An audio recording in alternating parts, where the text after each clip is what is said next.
Sub-Saharan Africa, Angola's new leader shakes up old order after Dos Santos.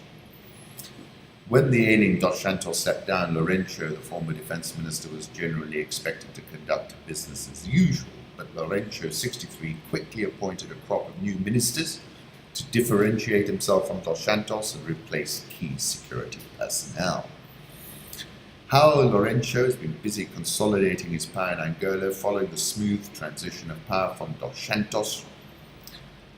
The untroubled transfer of power gives Lourenco added authority in tackling the economic issues. This is Alex Vines. I tweeted yesterday, wow, the speed of the Dos Santos unraveling. Lourenco is burning the ground under his feet. Reuters, how Princess of Angola lost her oil crown. Interesting detail in this report. The top executives in Angola of Chevron, Total, BP, Eni and Exxon said the oil sector was being devastated by delays in project approvals at Sonangol, backlog of payments owed by the state oil company. They warned Lourenco that oil production would decline from 2019 unless swift action was taken. 6 weeks later, the president fired Dos Santos. This is Isabel, saying it was a highly unusual gathering.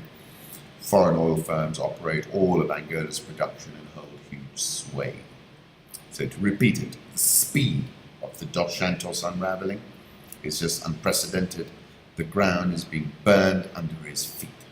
And it is a very decisive political intervention that is noteworthy and I believe reduces Angola's credit risk by a very wide margin. If Lourenco successfully dismantles the Dos Santos empire and refrains from creating his own, it could be an example for others to follow. That's the Washington Post. Seems to be on the right path, says Zenaida Machado. Some of the Lourenco moves resemble what Portuguese-speaking Angolans call a dança das cadeiras, dance of chairs, shuffling ministers from one office to another. I don't think so. I think it's pretty genuine stuff here. All that we can be sure of is that what we have seen. Lourenco has moved quickly, boldly to remove Dos Santos appointees from top positions in the economy, state security and media, said Justin Pearce, a professor of African politics at the University of Cambridge.